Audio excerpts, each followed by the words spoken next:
Hello and welcome back to my channel. I feel like it's getting longer and longer in between the time that we meet here. I know I always blame Instagram, but this time it's really actually based on my own energy levels. By the time late afternoon or evening comes around, I'm so tired that I can barely speak, so making a video isn't a great idea. Earlier today on Instagram, I put out a question and asked you what your biggest fears about getting cancer would be. I suppose I wanted to address this for a while because, you know, I want to bring down that level of scariness, you know, so if you have questions, I want to give you the answers. But the other thing is that next month is October. Yes, it is Breast Cancer Awareness Month, but it will also be a year since I first found the lumps. I mean, so that brings up a lot of mixed emotions, you know? But one of the things that specifically keeps coming up in my mind is after I found the lumps, I'd be having conversations with Noel or with myself and just saying, this is not possible. It cannot be cancer. There's just no way. It can't be cancer because if it is, we are totally screwed. You think that I won't be able to continue my job. Life is not going to be able to stay the same, and it becomes an extremely frightening time. So I know what my worries were, and I'm fine now, but there's no point me really telling you what my worries were. It's better for me to give you answers to what your worries are. So that's why I've asked the question, and hopefully this is going to help to, you know, shine a light and make it a little bit less frightening for somebody. So, common theme has been money. So people are talking about worrying about money overall, worrying about not being able to work, and then not being able to pay rent and becoming homeless. Who would mind the kids so their daddy could work? Would my kids be taken off me? That sounds extreme, but that is a genuine fear. You think, how will we cope if the dad has to mind the kids while you are either in hospital or recovering at home or in whatever way not able to look after your own kids? Then he can't be working. So where are you going to get money? How are you going to keep a roof over your head? Another thing that comes up is a fear of the treatment, and that is completely valid because, yeah, the treatment is worse than the actual cancer in most cases. So this person has said, I think the worst thing about cancer would be the pain and suffering during treatment. Okay, I think that the next most common thing, and this is obviously from parents, and because it was mostly women that answered, mums, and I can relate because this is something that I have felt and still feel all the time. It's a fear of your own mortality and not being able to see your kids grow up. So there's been a few different ones like that, you know, not being here, seeing my kids going to high school, college, or getting married. I'd say that's the thing that I get most upset about, is just imagining their future without me in it. Not gonna happen. No. There was one, it was kind of long and I didn't really see what the rest of it had said, but basically it was talking about people focusing on the bad aspects of cancer and never focusing on anything good is what makes it so scary.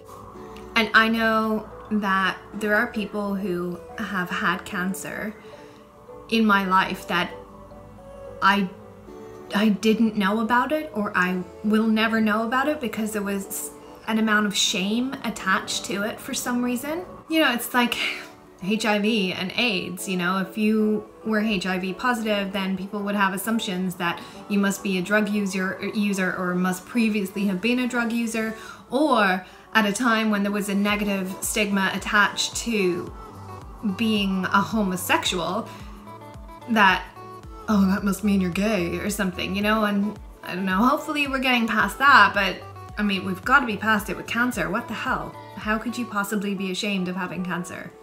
It's not your fault. So I think the biggest thing is to just talk about it. Get everything out there. Let people know what your biggest fears are and how to overcome them. And then also, you know, people who know somebody with cancer, maybe this will give you an insight into, you know, what is going on in their minds and how frightening this time can be. Okay, without further ado, I'm gonna try and calm these fears a little bit and let you know what kind of solutions there are to these problems. So first thing that I'm gonna say is, obviously I'm Irish and I live in Ireland, so everything that I'm talking about is related to living in Ireland.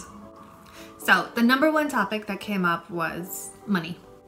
And cancer is an expensive illness to have. If you're living in the UK, the Macmillan Cancer Support Group is the place to go. You can go online to their website and there's an information and support section, and then within that there's a section called organising, and it basically gives you like a step-by-step of how to sort your out, and it's brilliant. And honestly, I wish there was something like that here in Ireland, but there isn't. So I'm gonna try and be that support for Irish people. If you are in the States, a GoFundMe page is probably your best bet. I don't know, if you're in the States, maybe you want to leave a comment below for other fellow Americans and let them know about the support groups or anything that you have come across. Okay, so the first thing is that in Ireland we do not have the NHS. That is something that is in the UK, and we are beside the UK, but we're not part of them.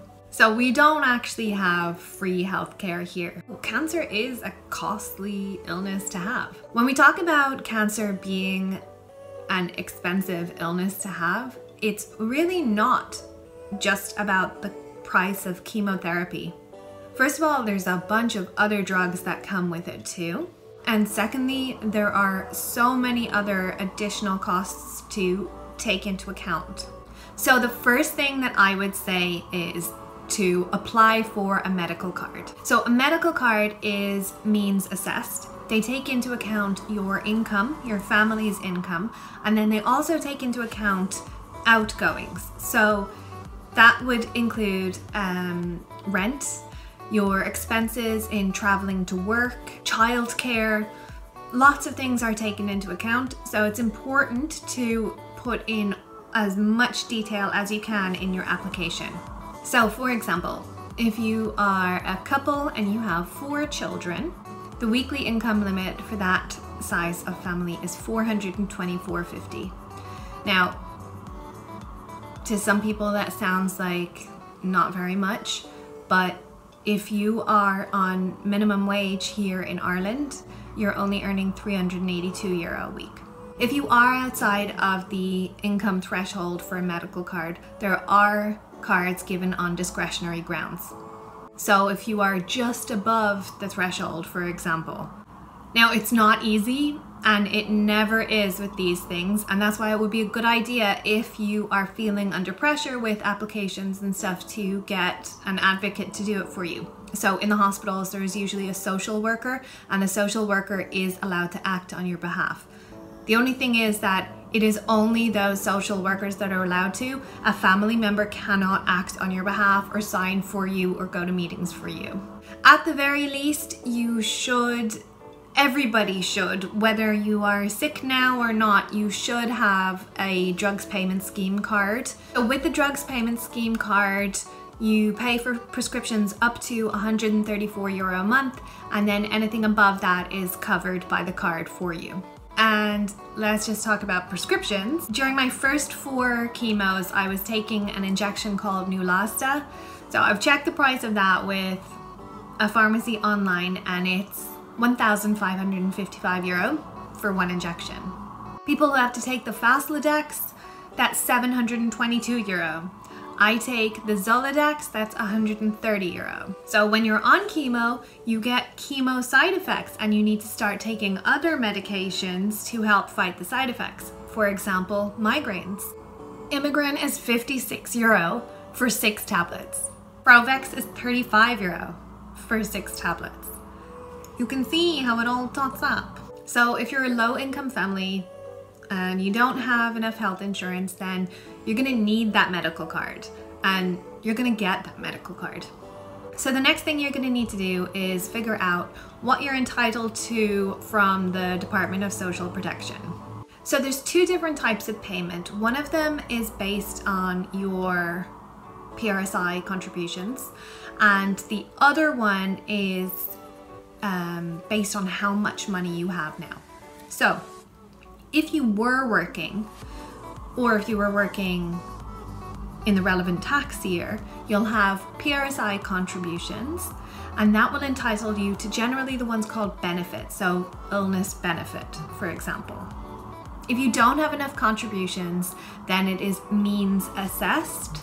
So that is based on the income that your family has right now. Generally, the ones that are means assessed are called allowance. Ideally, what you want is to be on illness benefit rather than disability allowance. If somebody in your household is earning an income, illness benefit wouldn't be means assessed. You just get a flat rate amount for yourself. So if you have the contributions, then great, you'll get illness benefit. If you don't have the contributions, then you would need to be looking at disability allowance or another allowance. So another option for a bit of extra income would be family income supplement, or FIS. So basically there is a FIS allowance for a particular family size, and if you earn less than that amount, you get 60% of the difference. So for example, the allowance for a family with 4 children is €834. If you earn as a family less than €834 in a week, you'll get 60% of the difference. So say you're earning €600, that's €234. So 60% of it is 130 or something. It's 140. Okay. So the next thing that you can do, if you've tried these avenues and it hasn't worked out for you, you've tried your hardest, then you can turn to charities, basically. So, for example, the Marie Keating Foundation has something called the Comfort Fund. If you fall on hard times and you can't pay a bill, or you can't pay rent that month, or if there is some cost hanging over you that you can't cover, you can apply to, well, you can't actually, the hospital has to do it on your behalf, but apply to the Comfort Fund, and there is a fund there that can help people like you out. Now, there are a few different places like that. Again, you'll have to speak to somebody in the hospital, either your dedicated nurse or the social worker, and they will go through those things with you. So the next thing is about rent and a fear of losing your home, basically. And most people who follow me know that I was there. Not anything to do with cancer, but yeah, and the fear of your kids being taken off you is so real, and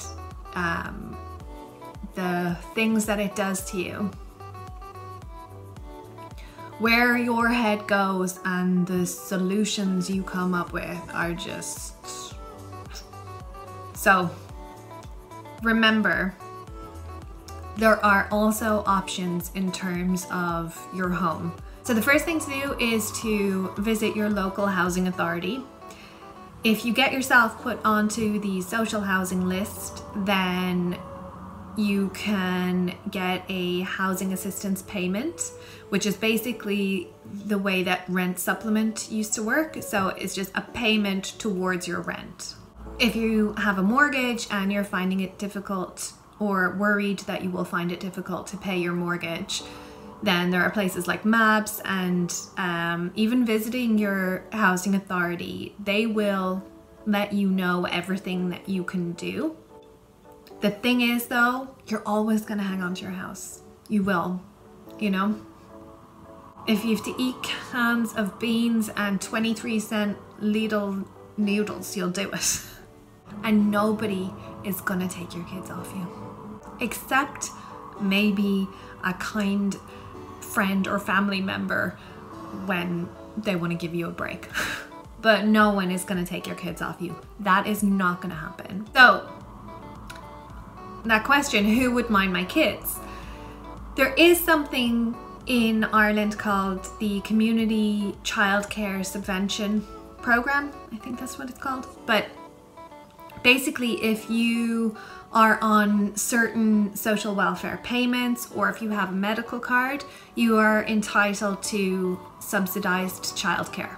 So basically, if you look up CCSP Ireland, that will give you all of the details. It'll tell you what payments qualify and how much maximum you're looking at paying, that kind of thing. And for anyone who says that they don't have family around or family doesn't live nearby, don't forget that people who really are your friend and really do want to help you appear when tragedy strikes. So there will always be a way. So if you have treatment or something, yeah, maybe your other half can get some holidays, maybe they can get some time off and work a Saturday morning or something like that. But somebody is gonna offer, oh, I can take the kids or I can pick the kids up from school. They mean it. They do mean it. The other thing is that I've said it throughout the treatment that it turns out a lot of the time that having kids around is the best thing for you because it keeps you busy and keeps your mind from going to dark places, you know? Those kids, they'll get you. So another common theme is fear of the unknown, fear of treatment, fear of pain. I'm a terrible example for how chemotherapy is because it didn't go well for me, but that doesn't mean that it's not going to go well for you. I know plenty of people who have found chemo a breeze.